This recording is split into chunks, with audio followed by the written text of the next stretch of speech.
الحمد لله رب العالمين والصلاة والسلام على أشرف الأنبياء والمرسلين أما بعد فأعوذ بالله من الشيطان الرجيم من همزه ونفخه ونفثه بسم الله الرحمن الرحيم رب اشرح لي صدري ويسر لي أمري واحلل عقدة من لساني يفقه قولي اللهم انفعنا بما علمتنا وعلمنا ما ينفعنا وزدنا علما فبشر عبادي الذين يستمعون القول فيتبعون أحسنه أولئك الذين هداهم الله وأولئك هم أولو الألباب أعوذ بالله من الشيطان الرجيم بسم الله الرحمن الرحيم ثم بعثنا من بعده رسلا إلى قومهم فجاءوهم بالبينات فما كانوا ليؤمنوا بما كذبوا به من قبل كذلك نطبع على قلوب المعتدين ثم بعثنا پھر ہم نے بھیجے اس کے بعد رسولاً بہت سارے رسول الی قومہم ان کی قوموں کی طرف فجاؤہم بالبینات تو وہ لائے ان کے پاس یعنی رسول لائے ان کے پاس یعنی اپنی قوموں کے پاس بالبینات روشن نشانیاں معجزات ایسے معجزات جو ان کی رسالت پر ان کی نبوت پر ان کی حقانیت پر دلالت کرتے تھے فما كانوا ليؤمنوا تو نہیں ہوئے وہ کہ وہ ایمان لاتے یعنی وہ قومیں بما كذبوا اس وجہ سے جو وہ جھٹلا چکے بھی ساتھ اس کے من قبل پہلے كذلك نطبع على قلوب المعتدين اسی طرح ہم مہر لگا دیا کرتے ہیں حد سے بڑھنے والوں کے دلوں پر پچھلی آیات کریمہ میں ہم نے سیدنا نوح علیہ السلام کا تذکرہ پڑھا اور میں نے آپ سے ذکر کیا کہ وہ پہلے رسول ہیں ان سے پہلے رسول کوئی نہیں ہے ان سے پہلے انبیاء ہیں علیہم السلام سیدنا آدم سیدنا ادریس ان کا ذکر قرآن میں ہے اور ذکر کیا جاتا ہے کہ سیدنا شیس علیہ السلام جو حضرت آدم علیہ السلام کے بیٹے تھے وہ بھی نبی تھے بہرحال ان کا ذکر ان کا نام قرآن کریم میں موجود نہیں ہے واللہ عالم حضرت نوح علیہ السلام پہلے رسول تھے جلیل القدر پیغمبر کل ہم نے ان کا تفصیل سے ذکر پڑھا تو اللہ تعالیٰ فرماتے ہیں کہ پھر ہم نے اس کے بعد یعنی نوح علیہ السلام کے بعد رسول بھیجے رسولاً جمع ہے رسول کی بہت سارے رسول بھیجے اور بھی ان کی قوموں کی طرف سیدنا نوح علیہ السلام کے بعد اللہ تعالیٰ بہت سارے رسول بھیجنے کا ذکر فرما رہے ہیں اور یہ جو ہم آیت نمبر 74 پڑھ رہے ہیں اور اگلی آیت 75 میں سیدنا موسیٰ علیہ السلام کا ذکر ہے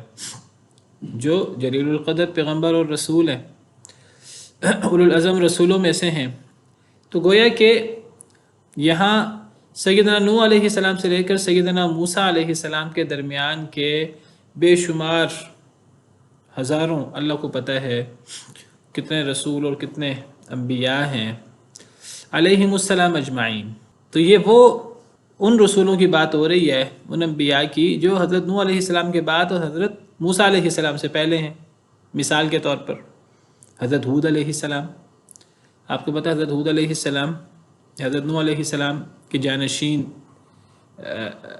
تھے حضرت نوح کی جو قوم جانشین بنی وہ قوم عاد ہے اس کے نبی حضرت ہود علیہ السلام تھے قوم عاد کو جب تباہ و برباد کیا گیا ان کے کفر و شرک کی وجہ سے ان کے گناہوں کی وجہ سے تو ان کی جو قوم جانشین بنی وہ قوم سمود تھی اس کے نبی کون تھے صالح علیہ السلام یہ حضرت ہود حضرت صالح حضرت ابراہیم علیہ السلام سے پہلے کے ہیں حضرت ابراہیم علیہ السلام حضرت ابراہیم حضرت اسماعیل حضرت اسحاق حضرت یعقوب حضرت لوط حضرت ابراہیم علیہ السلام کے بھتیجے ہیں حضرت شعیب علیہ السلام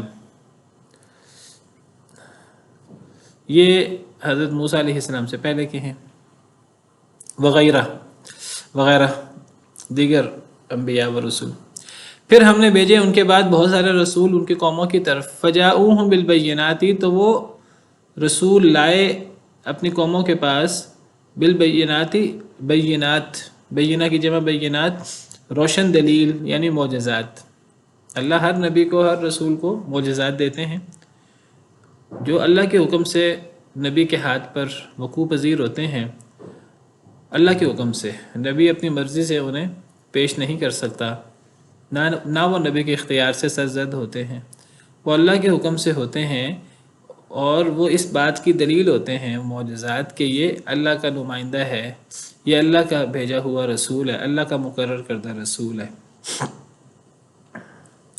تو سب رسولوں نے روشن نشانیاں پیش کی۔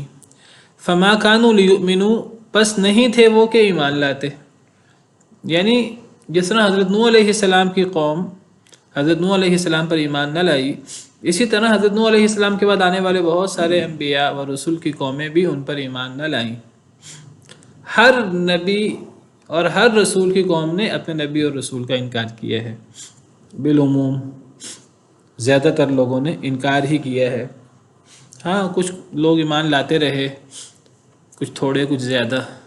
بعض انبیاء کرام علیہم السلام کے ساتھ تو ایک اکا دکا، اور بعض کے ساتھ تو وہ بھی نہیں، قیامت کے دن احادیث مبارکہ سے پتہ لگتا ہے بعض انبیاء کے ساتھ تو اکا دکا پیروکار بھی نہیں ہوں گے۔ تو ہمیشہ حضرت نوح علیہ السلام کے بعد ہر قوم نے، اکثریت نے اپنے نبیوں کا، اپنے رسولوں کا انکار کیا ہے، زیادہ تر لوگوں نے۔ تو اللہ فرماتے ہیں کہ وہ سب اپنی قوموں کے پاس روشن نشانیاں لائے تھے، تو وہ ایمان لانے والے نہ بنے۔ اکثریت ایمان لانے والے کیوں نہ بنے؟ کیوں ایمان نہ لائے؟ ایمان لانے میں رکاوٹ کیا چیز بنی؟ بڑی رکاوٹ کیا چیز بنی؟ اللہ فرماتے ہیں بما کذبوا به من قبل، اس وجہ سے جو وہ جھٹلا چکے اس کو، من قبل پہلے۔ کیا مطلب؟ یعنی جب یہ رسول اپنی قوم کے پاس آئے اول شروع میں، اور اپنی قوموں کے سامنے اللہ کا پیغام، اللہ کی وحی اور دعوت دی اپنی قوم کو کہ میں تمہاری طرف اللہ کا رسول ہوں، میری اطاعت کرو، میں جو وحی لایا ہوں تو اسے اللہ کا حکم سمجھو، میں اللہ کا رسول ہوں، مجھے اللہ کا رسول مانو۔ جب انہوں نے اپنی قوم کو شروع میں اپنی دعوت دی، اللہ کا پیغام سنایا، تو شروع میں بہت سارے لوگوں نے، زیادہ تر لوگوں نے انکار کر دیا، سوچے سمجھے بغیر، زیادہ غور کیے بغیر۔ جب انہوں نے سوچے سمجھے بغیر انکار کیا، زیادہ غور و فکر کیے بغیر انکار کیا، تو اب جب دوبارہ ان کے سامنے دعوت پیش کی گئی، دوبارہ ان کے سامنے نبیوں نے اپنا پیغام پیش کیا، چونکہ پہلے انکار کر چکے تھے تو لہٰذا انہوں نے دوبارہ بھی انکار کر دیا۔ تیسری دفعہ جب دعوت پیش کی گئی تو پھر انہوں نے انکار کیا، چوتھی دفعہ دعوت پیش کی گئی، پھر انہوں نے انکار کیا۔ تو چونکہ وہ پہلی دفعہ انکار کر چکے تھے، تو ایک دفعہ منہ سے انکار نکال چکے تھے، اب دوبارہ صرف اس بنا پر چونکہ وہ پہلے انکار کر چکے ہیں تو انہوں نے دوبارہ غور کرنا گوارا نہ کیا۔ کذالک نطبع علی قلوب المعتدین، اسی طرح ہم مہر لگا دیا کرتے ہیں حد سے بڑھنے والوں کے دلوں پر۔ اللہ فرماتے ہیں کہ جب لوگ انکار کریں سوچے سمجھے بغیر، ایک مرتبہ، دوسری مرتبہ، تیسری مرتبہ، تو پھر کیا ہوتا ہے؟ پھر مہر لگ جاتی ہے۔ تو گویا کہ وجہ کیا بنی؟ پہلی دفعہ انکار، یعنی جب کسی کو پہلی دفعہ حق پیش کیا جائے، کسی کے سامنے حق کی دعوت آئے، اس آیت کریمہ سے کیا پتہ لگتا ہے؟ انسان کو سوچے سمجھے بغیر کبھی انکار نہیں کرنا چاہیے۔ جس انسان کے سامنے حق کی دعوت پیش ہو دلائل کے ساتھ، معجزات کے ساتھ، تو جب وہ انسان غور و فکر کیے بغیر اگر وہ انکار کرے گا تو اگلی دفعہ اس کے لیے بات ماننا مشکل ہو جائے گا پہلی دفعہ کی بنسبت۔ دوسری دفعہ بھی اگر انکار کرے گا، تیسری دفعہ زیادہ مشکل ہو جائے گا۔ تیسری دفعہ جب اس کے سامنے حق کی دعوت پیش ہوگی، اگر تیسری دفعہ بھی انکار کرے گا، چوتھی دفعہ جب اس کے سامنے حق کی دعوت پیش ہوگی تو پہلی تینوں دفعہ کے مقابلے میں چوتھی مرتبہ اس کے لیے حق کو قبول کرنا زیادہ مشکل، 4 گنا زیادہ مشکل ہو جائے گا۔ 5ویں دفعہ 5 گنا زیادہ مشکل ہو جائے گا۔ 10 دفعہ انکار کرے گا تو اگلی دفعہ 10 گنا زیادہ مشکل ہو جائے گا اس کے لیے حق کو قبول کرنا۔ جس چیز کو وہ 10 دفعہ انکار کر چکا ہے، اب اس کو کس منہ سے 11ویں دفعہ مانے؟ 11ویں دفعہ مانے گا گویا کہ وہ یہ کہے گا کہ پہلے 10 دفعہ میں نے غلط انکار کیا تھا. تو اپنی غلطی کو ماننے کا اتنا جگرا کس کے پاس ہوتا ہے؟ تو بیٹا اس کو چھوڑ آؤ گھر میں، آپ کو لانا نہیں چاہیے تھا جب آپ کو پتہ ہے. پہلی دفعہ انکار یہ وجہ بنا اکثر قوموں کے نہ ماننے کا، اکثر قوموں کے کفر کی وجہ پہلی دفعہ انکار بنا. اس سے کیا پتہ لگا؟ اس سے یہ پتہ لگا جیسے میں نے ذکر کیا کہ جب بھی دعوت پیش ہو تو کبھی سوچو، کبھی غور و فکر کیے بغیر انکار نہیں کرنا چاہیے. اور یہ بات میں نے ذکر کیا کہ یہ جو قوموں کے تذکرے ہوتے ہیں یہ ہمارے لیے اس میں بڑی غور و فکر کی باتیں ہوتی ہیں، ہمارے لیے اس میں سیکھنے کی باتیں ہوتی ہیں. ہمیں اس بات سے کیا سمجھ آئی؟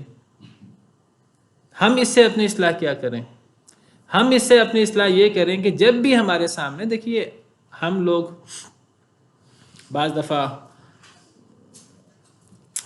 ہر انسان مختلف گھر میں پیدا ہوتا ہے، مختلف گھرانوں میں، ہر گھر والے مختلف خیالات اور نظریات رکھتے ہیں.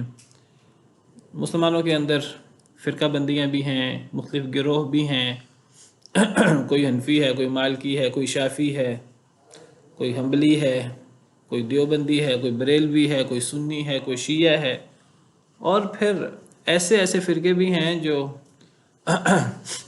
اسلام سے ہی کوسوں دور ہیں. مرزیت ہو گئی، اسماعیلیت، آغا خانی وغیرہ اور اس قسم کے لوگ. یہ تو بہرحال وہ ہیں جو اپنے آپ کو یعنی مسلمان کہتے ہیں. پھر وہ لوگ بھی ہیں کہ جو یعنی یہودیوں کے گھر پیدا ہوتے ہیں، عیسائیوں کے گھر پیدا ہوتے ہیں. تو ایک انسان کا کام کیا ہے کہ جب اس کے سامنے حق پیش ہو، جب اس کے سامنے کتاب و سنت کی روشنی میں کوئی بات کی جائے، وہ سوچے سمجھے بغیر انکار نہ کرے. سنی سنائی باتیں جو اس کے خاندان میں چلی آ رہی تھیں وہ سنا کر بس اگلے کی بات کا فوری انکار کر دے، تو یہ نہیں کرنا چاہیے. جب بھی کوئی بات پیش ہو دلائل کی روشنی میں تو اگر فوری وہ جس عقائد و نظریات پر ہم موجود ہیں اگر وہ اس کے مخالف ہے تو فوری انکار نہیں کر دینا چاہیے اگر ہماری اس بارے میں تحقیق نہیں ہے، بلکہ اس پہ غور کرنا چاہیے. کیا پتہ وہ بات صحیح ہو، کیا پتہ وہ بات حق پر مبنی ہو. ہاں اگر اس پہ کسی نے پہلے تحقیق کی ہوئی ہے، غور و فکر کیا ہوا ہے اور اسے پتہ ہے کہ یہ اگلا بندہ غلط دلائل پیش کر رہا ہے تو ایک الگ بات ہے. اگر کسی کی تحقیق ہے تو پھر انکار کر دینا چاہیے. تو کبھی بھی حق کا فوری انکار نہیں کرنا چاہیے. حق کا فوری انکار یہ اگلی دفعہ جب حق پیش ہوگا تو اس کو قبول کرنے کو ڈبل مشکل بنا دے گا، تیسری دفعہ قبول کرنے کو ٹرپل مشکل بنا دے گا. یہ جتنی دفعہ حق پیش ہوتا جائے گا، جتنی دفعہ وہ انکار کرتا جائے گا، اگلی مرتبہ حق کو قبول کرنا مشکل تر ہوتا جائے گا. اسی لیے اللہ تعالیٰ قرآن کریم میں فرماتے ہیں، 7ویں پارہ کے آخری آیت سورہ انعام میں ہم پیچھے پڑھ آئے ہیں، وَنُقَلِّبُ أَفْئِدَتَهُمْ وَأَبْصَارَهُمْ كَمَا لَمْ يُؤْمِنُوا بِهِ أَوَّلَ مَرَّةٍ. اللہ فرماتے ہیں وَنُقَلِّبُ أَفْئِدَتَهُمْ وَأَبْصَارَهُمْ، سورہ انعام آیت نمبر 110. اللہ فرماتے ہیں ہم ان کے دلوں کو اور ان کی آنکھوں کو الٹ پلٹ کر دیتے ہیں، پھیر دیتے ہیں، ان کے دلوں کو بھی اور ان کی آنکھوں کو بھی. کما لم یؤمنوا به اول مرہ، جیسے کہ وہ پہلی مرتبہ ایمان نہیں لائے. یعنی کیا مطلب؟ جو بندہ پہلی مرتبہ ایمان نہیں لائے گا، اس کے سامنے حق آئے گا اور وہ اس کو پہلی دفعہ رد کر دے گا سوچے سمجھے بغیر، اپنے آباء و اجداد کے دین پر چلتے ہوئے، یا جو ان کے ہاں مشہور ہے سنی سنائی باتیں ہیں وہ ان پر اعتماد کرتے ہوئے، اس کی اپنی تحقیق نہیں ہے لیکن جو ماں باپ سے سنا ہے، جو اپنے مسجد کے مولوی صاحب سے سنا ہے، آنکھیں بند کر کے اگر اس پہ یقین ہے تو اب پہلی دفعہ حق آئے گا، جو انکار کرے گا تو پھر اللہ فرماتے ہیں کہ پھر ہم ایسے لوگوں کے دلوں کو بھی اور ان کی آنکھوں کو بھی پھیر دیتے ہیں. دل تو اللہ کے ہاتھ میں. کیا مطلب ہم دل اور آنکھوں کو پھیر دیتے ہیں؟ یعنی ان کے لیے پھر حق کو قبول کرنا آسان نہیں رہتا. کن لوگوں کے لیے؟ جو پہلی دفعہ حق کا انکار کر.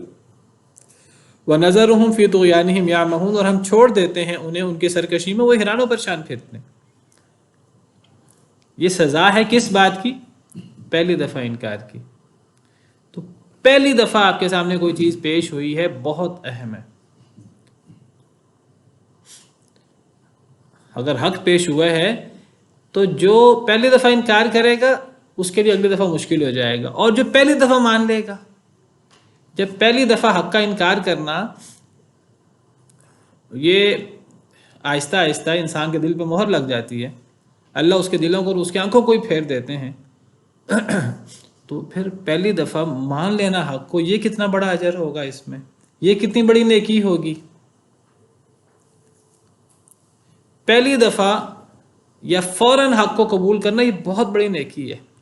اس کے بالمقابل نبی پہلے مسلمان ہوتے ہیں، سب سے پہلے حق کو قبول کرنے والے ہوتے ہیں.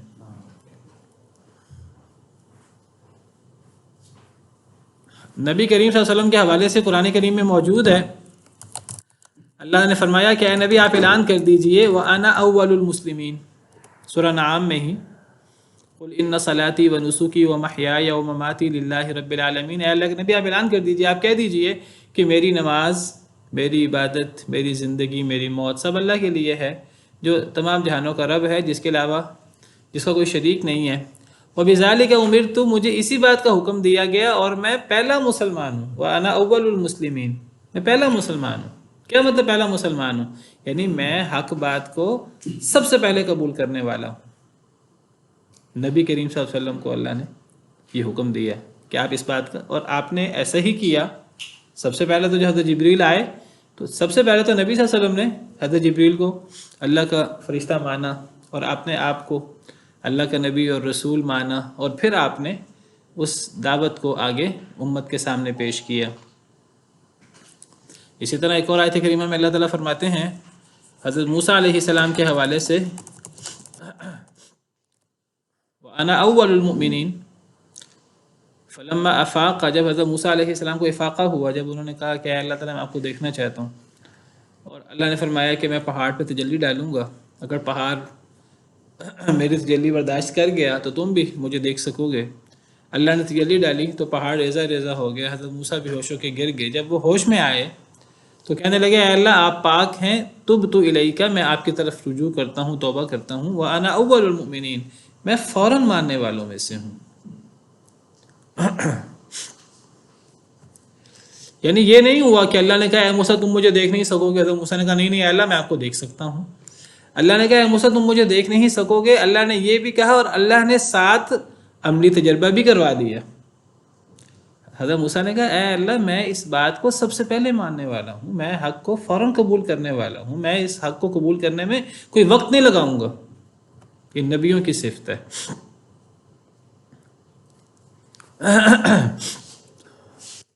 اسی طرح نبی کریم صلی اللہ علیہ وسلم کے حوالے سے ایک اور جگہ پر اللہ فرماتے ہیں وَأُمِرْتُ أَنْ أَكُونَ أَوَّلَ مَنْ أَسْلَمَ، یہ نبی صلی اللہ علیہ وسلم کے حوالے سے ہے.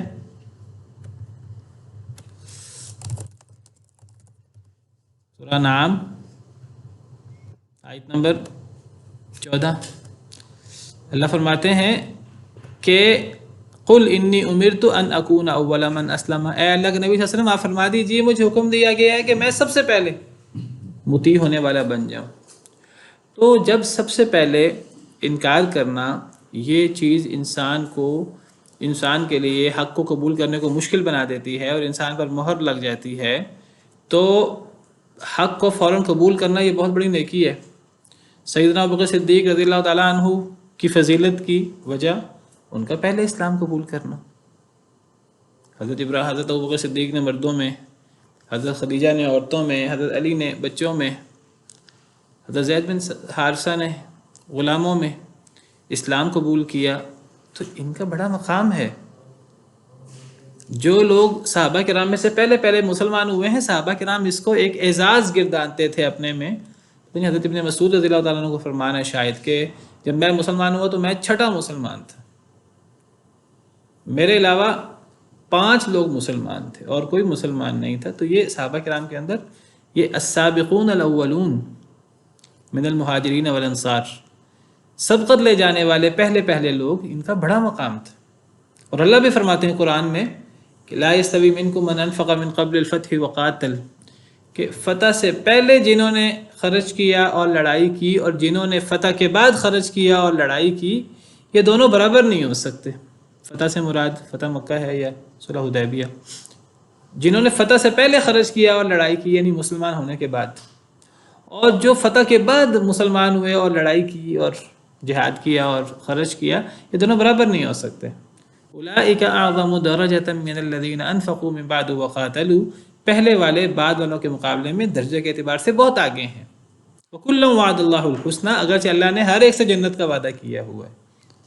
جو صحابہ فتح سے پہلے مسلمان ہوئے وہ بھی، اور لڑائی کی، جہاد کیا اور خرچ کیا، اور جو فتح کے بعد مسلمان ہوئے اور جہاد کیا اور خرچ کیا، سب کے لیے جنت کا وعدہ ہے، لیکن پہلے والے زیادہ سبقت لے جا چکے ہیں۔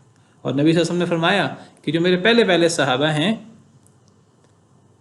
شروع میں ایمان لانے والے، ان کا ایک مد خرچ کیا ہوا بعد والوں کے احد پہاڑ کے برابر سونا خرچ کرنے کے بھی، یعنی بعد والوں کا احد پہاڑ کے برابر سونا بھی پہلے صحابہ کا ایک مد خرچ کرنے کے برابر نہیں ہو سکتا۔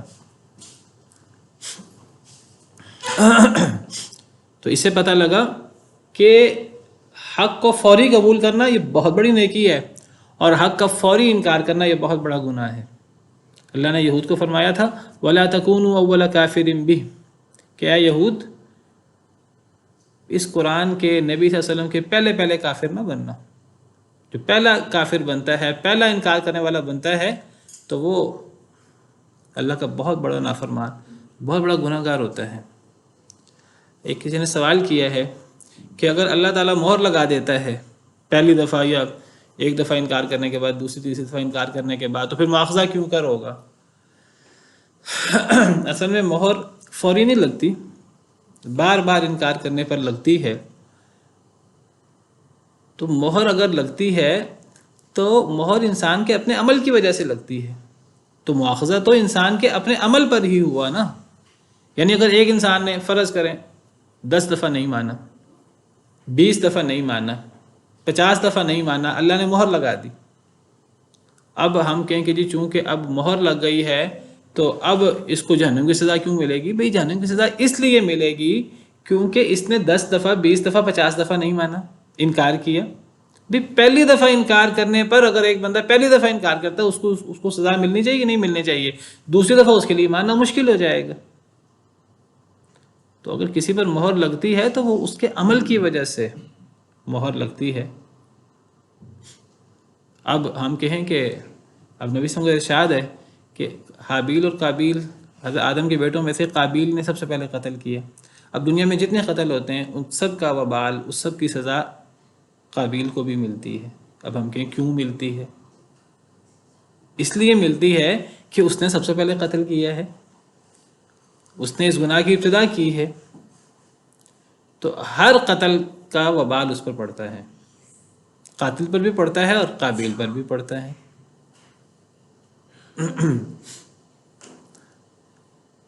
تو یعنی مقصد یہ ہے کہ حق کو فوری قبول کرنا چاہیے، جلدی قبول کرنا چاہیے، بلا وجہ لیٹ نہیں کرنا چاہیے۔ ہاں کسی کا اگر ذہن کلیئر نہیں ہوا، انسان فوری انکار نہ کرے، انسان خاموش ہو جائے۔ لیکن اگر اچھی بات ہے تو فوری قبول کرنا چاہیے، جلدی قبول کرنا چاہیے، اس کا اجر زیادہ ہوتا ہے۔ یہ بالکل ممکن ہے کہ آپ کے سامنے ایک بندہ حق کے نام سے ایک دعوت پیش کرے، اگر تو وہ حق ہے تو ہمیں فوری قبول کر لینا چاہیے، اور یہ بھی ممکن ہے کہ وہ حق نہ ہو، وہ بندہ جھوٹی دعوت حق کے نام سے پیش کر رہا ہے، تو اس کا فوری انکار یہ بھی ثواب کا باعث ہوگا۔ لیکن کب؟ جب حق کو قبول کرنا یا غلط چیز کا انکار کرنا، جب ہم اصل میں ایک چیز کو اہم سمجھیں گے تو ہم فوری قبول کریں گے یا انکار کریں گے۔ اگر ہم ایک چیز کو، تب ہم علی وجہ البصیرت، غور و فکر کر کے جب ایک چیز کو قبول کریں گے تو فوری حق کو قبول کر لیں گے۔ اور اگر ایک بندہ غلط چیز پیش کر رہا ہے حق کے نام سے، ہم فوری انکار کر دیں گے، تو غلط چیز کا فوری انکار یہ بھی بڑا ثواب کا کام ہے۔ لیکن یہ کب ہوگا؟ جب ہم غور و فکر کر کے، اہتمام کر کے، علی وجہ البصیرت، تسلی کر کے، تحقیق کر کے جب ایک چیز کا جلدی انکار کر دیں گے ایک فتنے کا، تو یہ بھی باعث ثواب ہے۔ اس وقت جو بات ہو رہی ہے، بات یہ ہو رہی ہے کہ اگر کوئی حق کی بات پیش ہو، کوئی قرآن و حدیث کی بات پیش ہو، بندہ سوچا سمجھے بغیر انکار کر دے۔ اکثر یہ ہوتا ہے کہ جب نبی یا کوئی داعی دعوت دیتا ہے حق کی، تو اکثر لوگ وہ بغیر تحقیق کیے سنی سنائی باتوں کے اوپر وہ چل رہے ہوتے ہیں، تحقیق کیے بغیر انکار کر دیتے ہیں۔ یہ چیز انسان کو خراب کرتی ہے، اور ایسے شخص کے لیے حق کو قبول کرنا وہ مشکل سے مشکل تر ہوتا جاتا ہے۔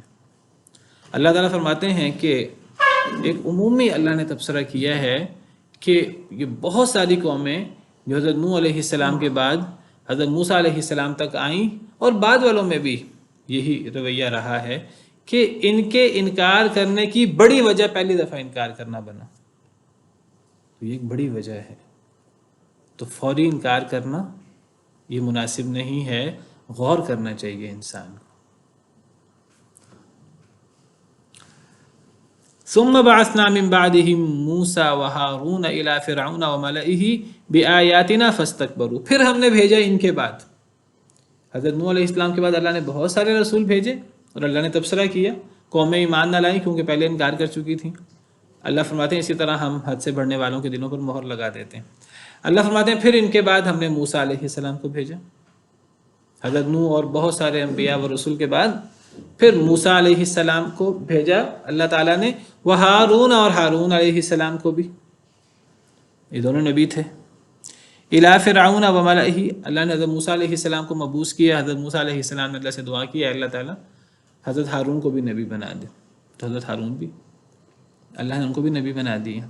اللہ نے ان دونوں کو فرعون کی طرف بھیجا، فرمایا جاؤ فرعون کے پاس جاؤ، اسے واضح و نصیحت کرو، اسے نرم بات کہنا، اذهبا الى فرعون انه طغى فقولا له قولا لینا لعله يتذكر او يخشى، تم دونوں فرعون کے پاس جاؤ، اس نے سرکشی کی ہے، اس سے نرمی سے بات کرنا، شاید کہ وہ نصیحت پکڑے، شاید کہ وہ ڈر جائے۔ تو اللہ فرماتے ہیں پھر ان کے بعد ہم نے موسیٰ اور ہارون علیہ السلام کو بھیجا فرعون کی طرف، اور ملئہ اور اس کے سرداروں کی طرف، بآیاتنا اپنی آیات کے ساتھ، اپنے معجزات دے کر بھیجا۔ حضرت موسیٰ عصا پھینکتے تھے، سام بن جاتا تھا اللہ کے حکم سے، اپنا ہاتھ بغل میں ڈالتے تھے تو نکالتے تھے تو وہ چمکدار روشن ہوتا تھا، ایسا سفید نہیں جیسا ایک مرض بھی ہوتا ہے کہ ہاتھ وغیرہ یہ چیز سفیدی آ جاتی ہے جسم پر، وہ مرض والی سفیدی نہیں، پھول بہری نہیں، برس نہیں، بلکہ وہ روشن ہو جاتا تھا۔ تو اللہ تعالیٰ نے حضرت موسیٰ اور حضرت ہارون علیہ السلام کو فرعون کی طرف بھیجا اور اس کے سرداروں کی طرف اپنی نشانیوں کے ساتھ، اپنے معجزات کے ساتھ۔ یہ صرف 2 معجزے نہیں تھے، عصائے موسیٰ اور ید بیضا، اللہ نے اور بھی بڑے بڑے معجزے دیے، 9 بڑی بڑی نشانیوں کو ذکر تو قرآن کریم میں ہے، وَلَقَدْ آتَيْنَا مُوسَىٰ 9 آیَاتٍ بَيِّنَاتٍ فَاسْأَلْ بَنِي إِسْرَائِیلَ إِذْ جَاءَهُمْ، ہم نے موسیٰ علیہ السلام کو 9 بڑی بڑی نشانیاں دی، اور بھی اللہ نے 9 بڑے بڑے معجزے اور بھی نشانیاں دی۔ تو ہم نے موسیٰ اور ہارون علیہ السلام کو بھی فرعون کی طرف، اس کے سرداروں کی طرف اپنے نشانیوں کے ساتھ بھیجا۔ فاستکبروا، تو انہوں نے تکبر کیا، ان سب نے، فرعون اور اس کے سرداروں نے، وکانوا قوما مجرمین، اور وہ مجرم قوم تھے۔ تو انہوں نے تکبر کیا۔ تکبر کا مطلب کیا ہوا؟ تکبر کا مطلب ہوا انکار، یعنی جب کسی کے سامنے حق آئے اور وہ غور و فکر کیے بغیر، پرواہ کیے بغیر، ہلکا سمجھ کر کوئی اللہ کی بات کرے، کوئی آخرت کی بات کرے، اگلا بندہ پرواہ نہ کرے، ہلکا سمجھے اللہ کی بات کو، رسول کی بات کو، انکار کرے، تو یہ تکبر ہے، یہ بڑا تکبر ہے۔ تکبر کا لفظی مطلب ہم سمجھتے ہیں کہ اپنے آپ کو بڑا سمجھنا، تو اگر کوئی حق کا انکار کرے تو یہ بھی تکبر ہے۔ یعنی ایک ہے کہ کوئی شخص اپنے آپ کو دوسرے لوگوں کے سامنے بڑا سمجھے، دوسرے لوگوں کو اپنے سے حقیر سمجھے، اور اپنے آپ کو بڑا سمجھے کہ میرے پاس بڑا مال ہے، بڑا اقتدار ہے، میں زیادہ صاحب حیثیت ہوں. بھائی اگر تجھے اللہ نے زیادہ مال دیا ہے تو اس میں تیرا کیا کمال ہوا؟ یہ تو اللہ کا تجھ پر انعام ہے. اگر تیرے پاس اقتدار ہے تو یہ اقتدار تیری کون سی صلاحیت ذاتی ہے؟ تو خود پیدا اپنی مرضی سے نہیں ہوا. تجھے جو صلاحیتیں ملی ہیں وہ تجھے اپنی مرضی سے نہیں ملی، اللہ نے دی ہیں. تو اگر تیرے پاس کوئی اللہ کی نعمت آئی ہے، مال و دولت آیا ہے، اقتدار آیا ہے، تو کون سا یہ سارا تیری اپنی صلاحیتیں ہیں، تیرا اپنا علم ہے؟ یہ تو اللہ کی دین ہے.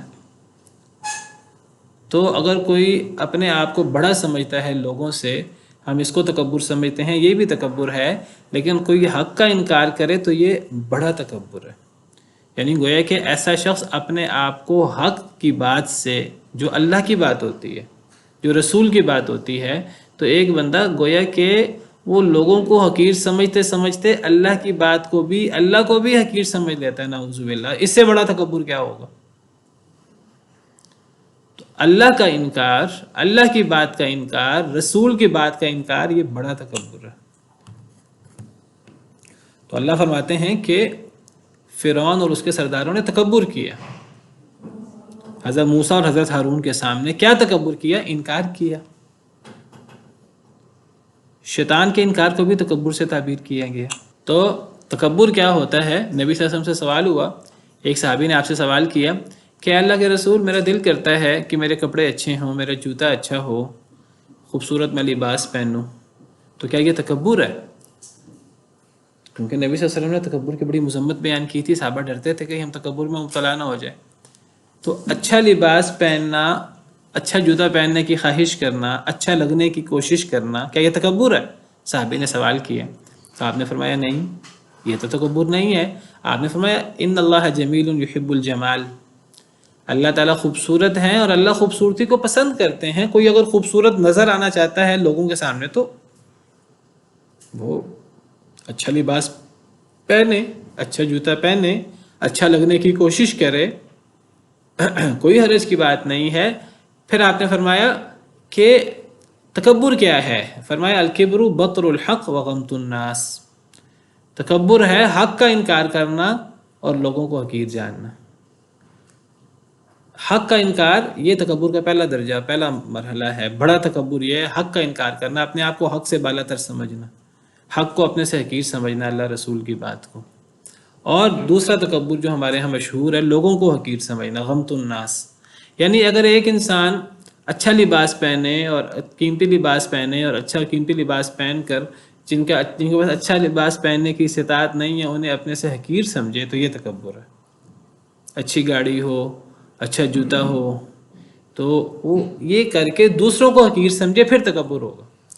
اگر ایک انسان اچھی قیمتی لباس پہنتا ہے، قیمتی جوتا پہنتا ہے، اچھی گاڑی ہے اس کے پاس، بہت قیمتی بھی ہے، لوگوں کو حقیر نہیں سمجھتا، یہ تکبر نہیں ہے. وہ ایک الگ چیز ہے کہ وہ اسراف کر رہا ہے کہ نہیں کر رہا، وہ ایک الگ چیز ہے، لیکن یہ تکبر نہیں ہوگا. تکبر کب آئے گا؟ جب کوئی بندہ اگلے کو حقیر سمجھے تو.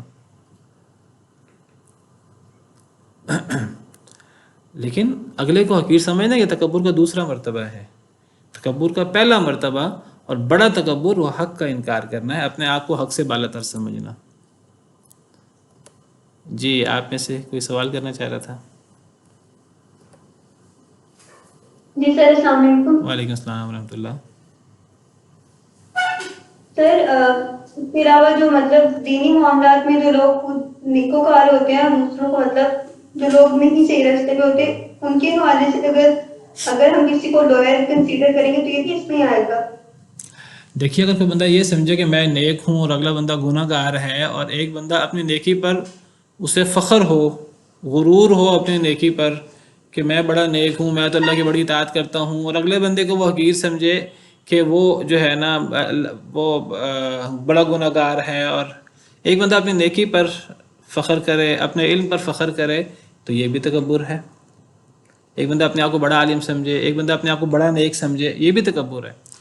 اصل نیکی کیا ہے؟ اصل نیکی یہ ہے کہ انسان اللہ کو راضی کرنے کی کوشش کرے، اللہ کے حکم کے مطابق نیکی کرنے کی کوشش کرے، علم حاصل کرنے کی کوشش کرے، عبادت کرے، اور انسان ان نیک اعمال کو کر کے کنویں میں ڈالتا جائے. جس طرح ہمارے ہاں ہم کہتے ہیں نیکی کر دریا میں ڈال، کنویں میں ڈال. اور انسان نیکی کر کے انسان اس کو کنویں میں ڈال کر انسان سمجھے میں تو گناہگار ہوں، اللہ کا ڈر اس کے اندر پیدا ہو اگر نیکی کرنے سے، علم حاصل کرنے سے، عبادت کرنے سے، تو یہ نیکی ہے۔ اگر نیکی کرنے سے، علم حاصل کرنے سے، عبادت کرنے سے اس کے اندر فخر پیدا ہوتا ہے تو یہ تکبر ہے، اور یہ دنیاوی تکبر سے زیادہ بڑا تکبر ہے۔ ایک بندے نے کہا کہ اللہ فلاں کو کبھی معاف نہیں کریں گے۔ ایک شخص کو دیکھا کہ جو عام شخص تھا، اس کو کہا اللہ اس کو کبھی معاف نہیں کریں گے۔ تو حدیث مبارکہ میں آتا ہے کہ اللہ نے فرمایا کہ تو کون ہے کہ فلاں بندے کے بارے میں تو یہ کہہ رہا ہے اللہ کبھی معاف نہیں کریں گے؟ اللہ نے اسے معاف کر دیا اور اللہ تجھے معاف نہیں کریں گے۔ تو یعنی ایک بندہ وہ اپنے علم پر اور اپنی عبادت پر غرور کرے اور کہ میں تو اللہ کا بڑا برگزیدہ ہوں، اللہ کے بڑے قریب ہوں، اور فلاں بندہ اللہ کا بڑا نافرمان ہے تو میں تو اس سے بہتر ہوں اور میں تو اس سے افضل ہوں، اور ایک بندہ فخر اور غرور میں مبتلا ہو جائے۔ دیکھیں نیکی کیا ہے، اللہ تعالیٰ نیکی کے بارے میں فرماتے ہیں نیکی یہ ہے والذین یؤتون ما آتوا وقلوبهم وجلۃ انہم الی ربہم راجعون۔ نیک لوگوں کی صفات بیان کرتے ہوئے اللہ فرماتے ہیں نیک لوگ وہ ہیں کہ جو دیں اللہ کے راستے میں، جو بھی وہ دیں، وقلوبهم وجلۃ، ان کے دل ڈر رہے ہوں، انہم الی ربہم راجعون، کہ انہوں نے اپنے رب کی طرف لوٹ کر جانا ہے۔ یعنی نیکی کیا ہے کہ ایک بندہ خرچ کرے، صدقہ خیرات کتنی بڑی نیکی ہے۔ ایک بندہ جب صدقہ خیرات کرے تو صدقہ خیرات کر کے اس کے اندر اللہ کا مزید ڈر پیدا ہو۔ حضرت عائشہ نے پوچھا اس آیت کریمہ کے بارے میں، اے اللہ کے رسول صلی اللہ علیہ وسلم یہ آیت کریمہ کن کے بارے میں اتری ہے؟ کیا یہ آیت کریمہ چور ڈاکوؤں کے بارے میں اتری ہے؟ کبھی کبھی چور ڈاکو بھی صدقہ خیرات کر لیتے ہیں۔ اس آیت کریمہ کا کیا مطلب ہے کہ جب وہ خرچ کرتے ہیں، خرچ کریں اور ڈر رہے ہوں اللہ سے کہ ہم نے اللہ کی طرف لوٹ کر جانا ہے، اللہ پکڑ نہ کر لیں، تو کیا یہ آیت چوروں کے بارے میں، ڈاکوؤں کے صدقہ کے بارے میں اتری ہے؟ آپ نے فرمایا نہیں، یہ نیک لوگوں کے، اللہ کے برگزیدہ لوگوں کے صدقہ خیرات کے بارے میں یہ آیت اتری ہے۔ تو نیکی کیا ہے؟ نیکی یہ ہے کہ انسان جتنا اللہ کو راضی کرنے کی کوشش کرے اتنا اس کے اندر اللہ کا ڈر پیدا ہو، یہ نیکی ہے۔ نبی صلی اللہ علیہ وسلم سب سے زیادہ اللہ سے ڈرنے والے تھے، آپ سے بڑھ کر نیک کون تھا؟ آپ تو یہاں تک کہا کرتے تھے کہ مجھے حضرت یونس سے زیادہ افضل قرار نہ دو، مجھے حضرت موسیٰ سے افضل قرار نہ دو، مجھے دیگر انبیاء سے افضل قرار نہ دو۔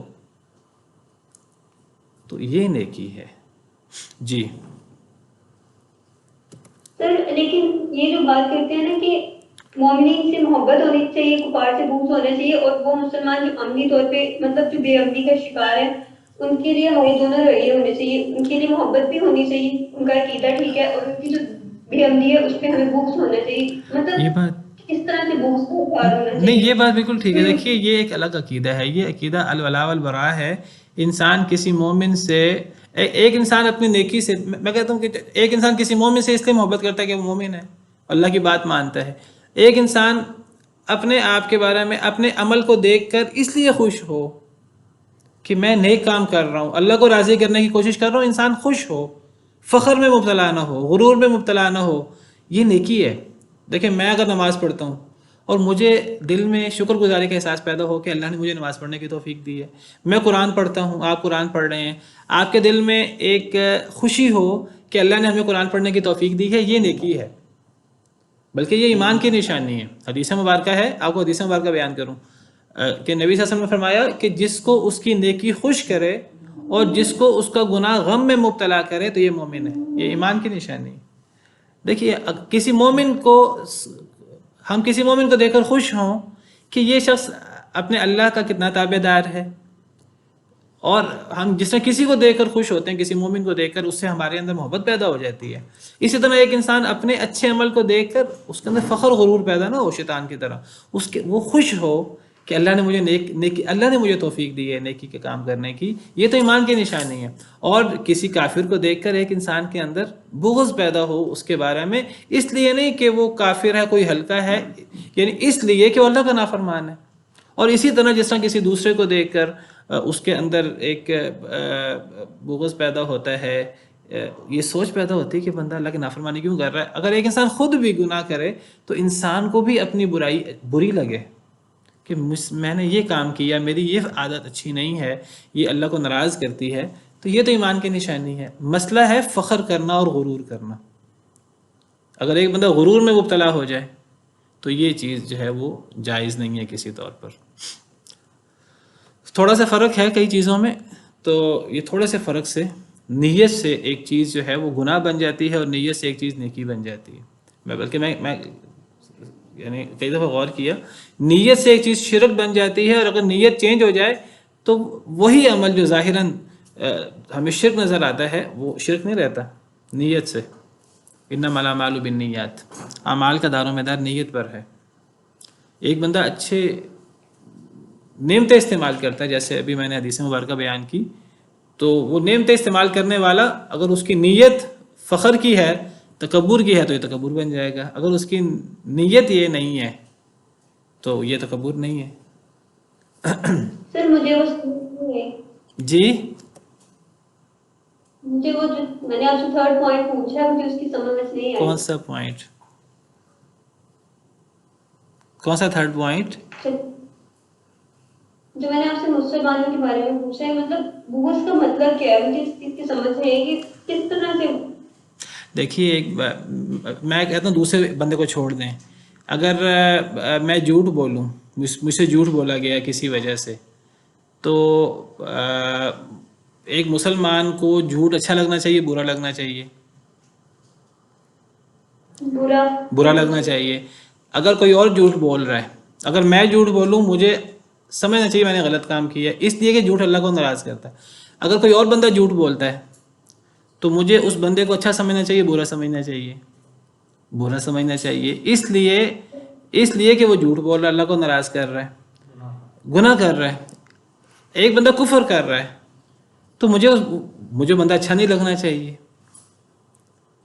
کہ وہ اللہ کو ناراض کر رہا ہے، وہ اللہ اور اللہ کے رسول کے ساتھ مخالفت اور محادہ کر رہا ہے. ایک مومن کبھی اللہ اور اللہ کے رسول کی مخالفت کرنے والے سے محبت نہیں کر سکتا. تو دیکھیے کسی کو اس کے گناہ کی وجہ سے آپ اس کو اچھا نہ سمجھیں، یہ ایک الگ چیز ہے. اور آپ کسی نیک شخص کو اس کی نیکی کی وجہ سے اچھا سمجھیں، آپ اسے محبت کریں، تو یہ ایمان کی نہیں. تو یہ چیز فخر اور غرور میں اور اس میں تو فرق ہے نا. یہ چیز میرا تو خیال ہے واضح ہونی چاہیے. ہم کسی سے اس کی نیکی کی وجہ سے محبت کریں کہ وہ نیکی کر رہا ہے، اور کسی سے اس کے گناہ کی وجہ سے ہم بغض رکھیں کہ وہ گناہ کر رہا ہے، یہ ایک الگ چیز ہے.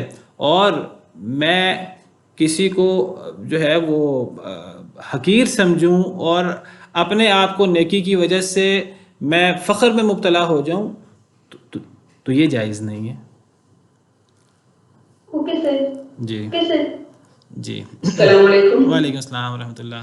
جی جی سر، ایسا بھی ہو سکتا ہے نا ایک شخص فرض نماز بھی پڑھتا ہو، تہجد بھی پڑھتا ہو، لیکن ایک شخص صرف فرض پڑھتا ہو، وہ تہجد پڑھنے والا اس پر حقیر جانے، تو یہ غلط ہو جائے گی میرے خیال میں. دیکھیے ہم جب اپنی نیکی پر فخر، جب ہم کسی کو حقیر کب جانیں گے؟ ہم کسی کو حقیر جانتے ہی تب ہے جب ہم اپنے عمل پر فخر کریں گے. ہم نے کسی کو حقیر نہیں جاننا، ہم نے اگلے بندے سے اس کے اچھے اور برے عمل کی وجہ سے اس سے محبت یا اس سے بغض رکھنا ہے. محبت یا بغض رکھنا ایک الگ چیز ہے، اور حقیر جاننا، کسی کو حقیر جاننا ایک الگ چیز ہے. کسی کو حقیر جاننے کا مطلب ہے کہ اگر آپ کسی کو حقیر جان رہے ہیں، یا تو آپ اس کو حقیر جان رہے ہیں کہ اس کے پاس دنیا کی نعمتیں زیادہ نہیں ہیں اور آپ کے پاس مال و دولت زیادہ ہے، یا کسی کو آپ حقیر جان رہے ہیں کہ وہ اللہ کا نافرمان ہے اور آپ اللہ کے فرما بردار ہیں. تو کسی کو جب ہم حقیر جانیں گے تو یہ تکبر ہوگا، چاہے وہ دنیاوی مال و اسباب کی وجہ سے ہو یا وہ دین کی وجہ سے ہو، تو یہ تکبر ہوگا. لیکن اگر ہم کسی سے اس کے اچھے عمل کی وجہ سے محبت کرتے ہیں یا اس کے برے عمل کی وجہ سے ہم اس کو اچھا نہیں سمجھتے، تو یہ عین ایمان ہے. واللہ عالم. جزاک اللہ. تو فرعون اور اس کے سرداروں نے تکبر کیا اور وہ مجرم قوم تھے.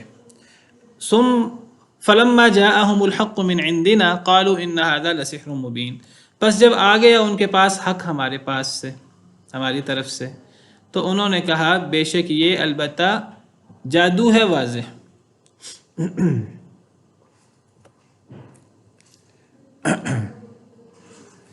جب ان کے پاس حق آ گیا ہمارے پاس سے، فرعون اور اس کے سرداروں کے پاس جب ہماری طرف سے حق آ گیا، حضرت موسیٰ حضرت ہارون نے حق بات پیش کی، معجزات پیش کیے، توحید کی دعوت دی، اسلام کی دعوت دی اور دلائل پیش کیے، معجزات پیش کیے، عصا پھینکا سانپ بن گیا، ہاتھ نکالا تو وہ روشن ہو گیا، تو وہ کہنے لگے یہ تو جادو ہے۔ قال موسیٰ اتقولون للحق لما جاءکم، حضرت موسیٰ کہنے لگے کیا تم کہتے ہو حق کو جب بھی وہ تمہارے پاس آئے؟ کیا جب بھی تمہارے پاس حق آئے تو تم حق کے بارے میں یہی کہتے ہو؟ کیا یعنی جادو؟ اسحر ھذا، کیا یہ جادو ہے؟ ولا یفلح الساحرون، حالانکہ نہیں کامیاب ہو سکتے جادوگر، جادوگر تو کبھی کامیاب نہیں ہوتے۔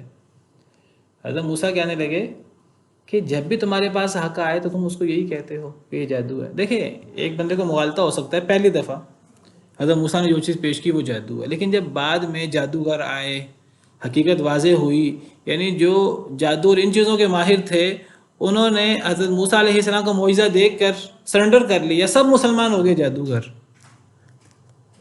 اب پھر حضرت موسیٰ کے عمل کو جادو قرار دینا، معجزے کو جادو قرار دینا، اور حضرت موسیٰ کی دیگر تمام نشانیوں کو وہ بار بار پیش آتی رہیں اور فرعون اور اس کے سردار نہ مانے اور جادو کہتے رہے، تو حضرت موسیٰ کہنے لگے کیا تم حق کو ہمیشہ یہی کہتے رہو گے؟ یہ تو کسی چیز کو نہ ماننے کا ایک ہیلہ ہے کہ جادو کہہ کر اس کا انکار کر دینا۔ یہی کام مشرکین مکہ نے کیا۔ جب دیکھا کہ قرآن کریم کی تاثیر بہت زیادہ ہے تو اور دیکھا کہ ہم قرآن کریم کا رد کیسے کریں، جادو کہہ دیا اس کو۔ سب سے پہلے جس شخص نے ولید بن مغیرہ یا جو بھی شخص تھا، سورہ مدثر میں اس کا ذکر ہے، تو لوگوں کو کیسے ہم قرآن سے دور کریں، بڑی تاثیر ہے قرآن میں، تو کہا کہ یہ جادو ہے، کہا کہ یہ محمد اپنے پاس سے گھڑ لائے ہیں صلی اللہ علیہ وسلم والعیاذ باللہ۔ حضرت موسیٰ کہنے لگے کیا تم حق کو کہتے ہو جب بھی وہ تمہارے پاس آئے؟ اسحر ھذا، کیا یہ جادو ہے؟ ولا یفلح الساحرون، حالانکہ جادوگر کبھی کامیاب نہیں ہوتے۔ قالوا اجئتنا لتلفتنا عما وجدنا علیہ آباءنا، وہ کہنے لگے فرعون اور اس کے سردار کیا تو آیا ہے ہمارے پاس تاکہ تو پھیر دے ہمیں، لتلفتنا، تاکہ تو ہمیں پھیر دے، عما وجدنا علیہ آباءنا، اس سے جس پر ہم نے اپنے آباء و اجداد کو پایا ہے۔ وہی بات جو ہر کافر مشرک کرتا ہے۔ فرعون اس کے سردار کہنے لگے اے موسیٰ کیا تم اس لیے آئے ہو کہ تم ہمیں ہمارے آباء و اجداد کے دین سے پھیر دو؟ قالوا اجئتنا، انہوں نے کہا فرعون اور اس کے سرداروں نے حضرت موسیٰ اور ہارون کو علیہم السلام، حضرت موسیٰ کو کہا کیا تو آیا ہے ہمارے پاس لتلفتنا، تاکہ تو پھیر دے ہمیں، عما، اس سے جو وجدنا، ہم نے پایا، علیہ، جس پر، آباءنا، اپنے آباء و اجداد کو۔ کیا تم ہمیں ہمارے آباء و اجداد کے دین سے پھیرنا چاہتے ہو؟ یہ ہمیشہ سے ایک مسئلہ رہا ہے لوگوں کے ہاں کہ جی ہمارے آباء و اجداد کے دین کو ہم نہیں چھوڑ سکتے۔ کہ اے موسیٰ کیا تم ہمیں ہمارے آباء و اجداد کے دین سے پھیرنا چاہتے ہو؟ آج بھی بہت سارے لوگ یہ بات کہتے ہیں۔ وَتَكُونَ لَكُمُ الْكِبْرِيَاءُ فِي الْأَرْضِ، اور ہو جائے تم دونوں کے لیے بڑھائی، فی الارض، زمین میں۔ کیا تم دونوں یہ چاہتے ہو کہ تم دونوں کو زمین کے اندر بڑھائی حاصل ہو، مقام حاصل ہو؟ تم مثلا اللہ کے نبی نہیں ہو، بلکہ تم دنیا کے اندر اقتدار چاہتے ہو، مال و دولت چاہتے ہو، تو تم ہمارے دین کی اور ہمارے آباء و اجداد کے دین کی مخالفت کر رہے ہو۔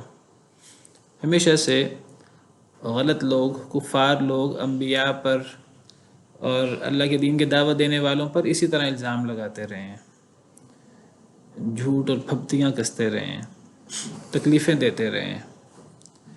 تو وہ کہنے لگا فرعون اور اس کے سردار کہ تم ہمیں ہمارے آباء و اجداد کے دین سے پھیرنا چاہتے ہو اور تم دونوں زمین کے اندر بڑھائی چاہتے ہو۔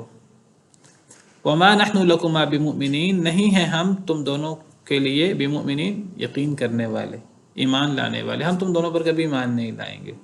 تم جتنے مرضی معجزات پیش کرو، تم جتنے مرضی دلائل پیش کرو، ہم نہیں مانیں گے، ہم ایمان نہیں لائیں گے۔ اصل میں قرآن کریم کی دوسری آیات سے پتہ لگتا ہے کہ فرعون اور اس کے سردار دل سے یقین کر چکے تھے حضرت موسیٰ اور حضرت ہارون پر، ان کے معجزات پر، لیکن دل سے انہیں یقین تھا کہ حضرت موسیٰ صحیح ہیں، ان کے معجزات صحیح ہیں، لیکن حضرت موسیٰ کو ماننے سے اور دین اسلام جو حضرت موسیٰ لائے تھے اس کو ماننے سے ان کا اقتدار جاتا تھا، یا اپنی من مانی اور مرضی وہ چھوٹتی تھی، وہ چھوڑنا نہیں چاہتے تھے۔ تو انہوں نے کہا تھا موسیٰ کو، ہم کبھی تم لوگوں پر ایمان نہیں لائیں گے، تم تو اس اپنے نئے دین کے ذریعے زمین کے اندر اقتدار چاہتے ہو، تم ہمیں ہمارے آباء و اجداد کے دین سے پھیرنا چاہتے ہو۔ چلیں آج کے لیے اتنا ہی کافی۔